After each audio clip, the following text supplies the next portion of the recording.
So what kind of accommodations can you get in the Algarve in Portugal for under $1,100? In this episode, we're going to give you a tour of our accommodations in the Algarve. We are in Vila Real de Santo Antonio, and we're also going to tell you about our experience using Flatio.com.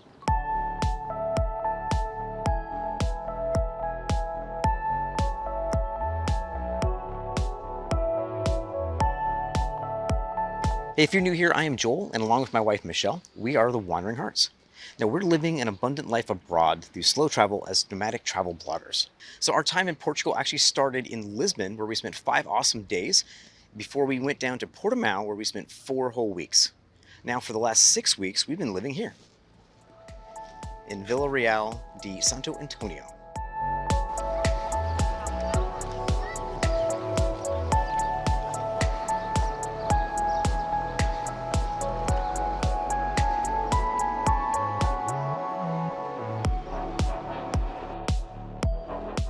So this lovely pink building behind me is actually where we're staying. And it's kind of nice that it's pink because a lot of the buildings in the Algarve are white. So having a bright pink building, we won't get lost.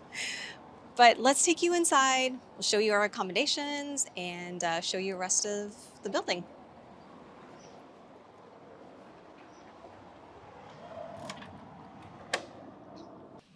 And this is us.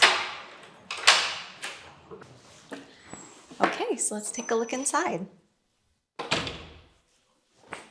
So we have a 1-bedroom, 1-bath apartment that we booked, and that was through flatio.com. And at the end of this video, we'll be talking some more about that and how we use the platform. We'll start with the living room. We've got a couch, and it actually is a pull-out here, so if you have an extra person, somebody can sleep here. As you can see, we actually have really tall ceilings. It's a little echoey, but it's really nicely decorated. It's nice and bright, which is something Joel and I really like. The shutters are kind of cool. You can actually close these all the way, so it gets actually really dark in here at night, and we don't hear any sound either, which is nice. So we also have these cool doors here that kind of block off kind of our whole like workstation in there and the kitchen.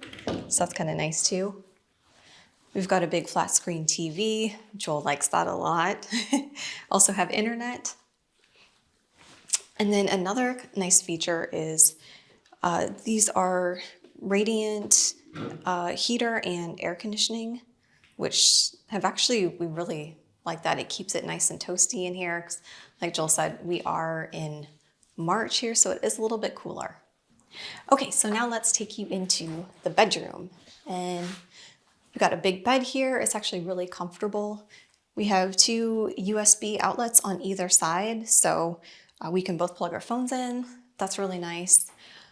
Down here, we actually have our luggage. And we did do a whole video about our new luggage setup when we came to Europe. So if you want to check that out, we'll leave a link in the description below. Again, we've got the nice big thick shutters, lots of bright light in here. So we can close these. We won't have any noise at night. And then we have a door that leads out to the courtyard. So you can open that up. And we even have a full-length mirror, which is awesome because we actually don't get full-length mirrors a lot in the places that we stay. So I'm loving that, at least for me. I don't know about Joel. So let's take you into the bathroom. So we've got a whole bunch of storage in the bathroom.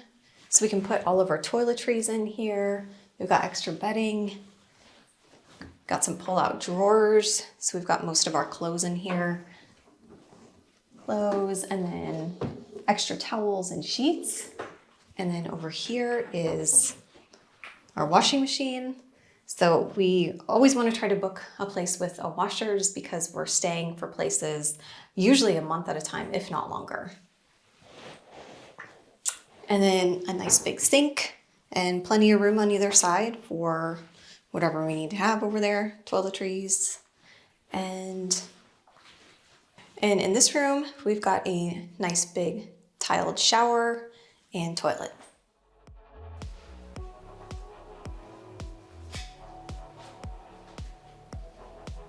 Now, if you thought the bedroom is where all the magic happens, you'd be wrong.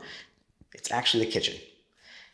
And one nice thing that we've gotten about this kitchen that we haven't gotten a lot in our stays in Europe is an actual dishwasher.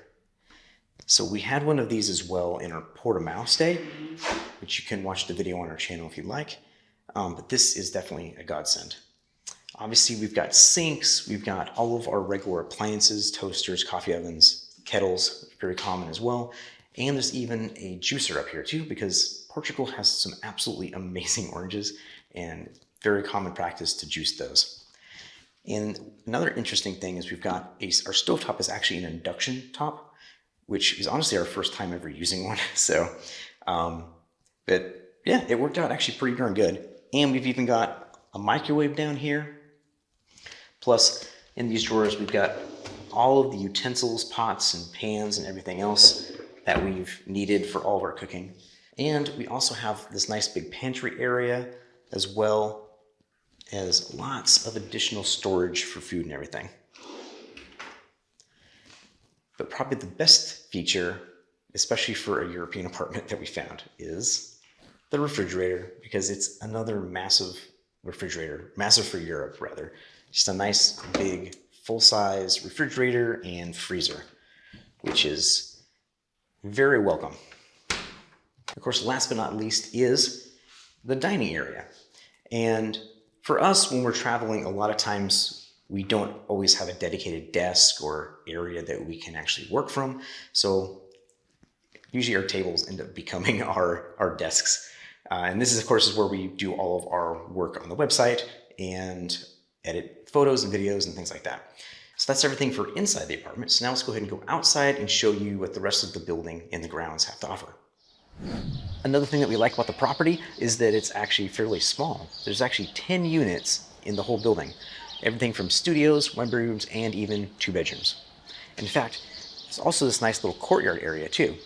And this actually stays in the shade most of the day too, which is nice, especially if you're going to be here in like the summer months or whatever. The building's also secured with a gate, as well as keyed entry. There's also a small additional laundry area as well, just behind here. And finally up here, we have this really nice rooftop terrace. As you can see, it's got like sun loungers. There's even like a nice little table area, which we've actually used quite a bit. It's a great place to do like strategy meetings or have lunch. And it even has a water closet as well that includes a little shower. And if you come up here, there's also a small pool. Although during our stay, we haven't really been able to use the pool for a couple of reasons. For one, it's not heated, and it is March, so it's not quite warm enough really to use it. And two, the birds have been kind of using it as more of a bird bath. As you can see, the storks are right above there as well. We've really enjoyed our stay in Vila de Santo Antonio, and honestly, despite being such a tiny kind of little town, there's been plenty of activities for us to do, so we've really enjoyed our time here. We did book a 6-week stay through Flatio.com. Actually, we should also mention that this video is not sponsored by Flatio. Although we were so impressed with their service, we've actually became affiliates of them. Now, honestly, this is our second stay with the Flatio property, and we found that the platform is actually really easy to use, less expensive than using an AirBnB or even a VRSA. Yeah, so we paid under $1,100 a month with this, and that was no deposit needed if you stay under 6 months. So the total price included our utilities like water, power, internet. There was a modest service fee, all of our linens, towels, no additional cleaning fee, and we had really good customer service the whole time for our stay. So the only like slightly negative thing was that it was only stocked for maybe like a couple days worth of a stay at this property, meaning like there was just a couple rolls of toilet paper, like a little bit of dish, like a couple dish tabs to wash dishes and some shampoo soap. So that basically meant that we had to go and buy like kind of all of our other normal, stuff, like cleaning supplies, more toilet paper, hand soaps, things like that. Yeah, so this is pretty common, really, though, with most of our stays. We just got spoiled at our stay in Portimao. Yeah, overall, it's like kind of one of the drawbacks of slow travel. This happens quite a lot. Yeah. And one thing to also note, you're not limited to just longer stays at this property. If you want to book a shorter stay, you can. There's many units that are available through booking.com as well. We'll leave links for both flatio.com and booking.com in the description below. And also be sure to check out our Portimao accommodation tour. Yeah. Also, if you want to learn a little bit more about what it's like to stay in Vila Real de Santo Antonio, you'll want to check out our cost of living video on wanderinghartz.com as well as on YouTube. So thank you so much for tuning in. We really hope this has sparked your imagination and kind of proven that you can live it abundantly and it doesn't have to break the bank. And if you're feeling inspired, we'd appreciate it if you showed us some love by giving this video a thumbs up and subscribing to our channel and our newsletter. And if you're craving even more wanderlust-inducing content, be sure to check out our website, wanderinghartz.com. Happy wandering! Happy wandering!